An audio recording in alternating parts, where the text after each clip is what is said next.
lot of people look at the opportunity to join the MCU and they're like, that right there is a golden ticket. It's easy breezy from there on out. But I know there's a lot of layers to that situation. It might be accurate to a degree, but there are layers. So in an effort to hit 2 of those layers, when you first got cast in the MCU, what is something that changed for the better because you were part of one of the biggest film franchises of all time? But then can you also pinpoint a misconception you had about what it meant to be part of one of the biggest franchises of all time? Oh, that's interesting. Yeah. I think a common misconception a little bit is there's this idea that people talk about a lot in Hollywood, like one for you and one for them. And typically I think something like Marvel gets bracketed in this space of like one for them.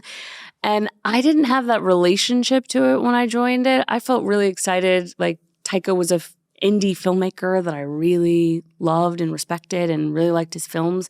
And we really approached making the first Thor with that kind of spirit, or my first Thor, I should say. It was definitely not the first one, but making it with this sort of indie spirit.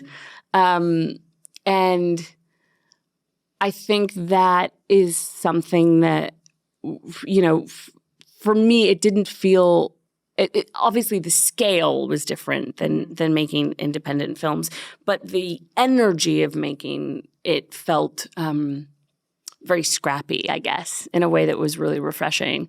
But that is not true of all of the films necessarily. So I think that's something that I kind of came into the MCU thinking, oh, well, that's what the experience of making these films is like, and that isn't always the case.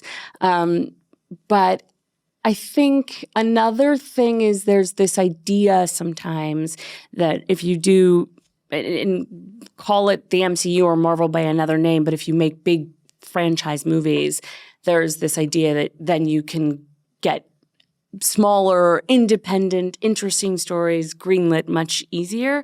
And I suppose maybe there's some level of validity to that, but I don't think I'm not sure that that's entirely true.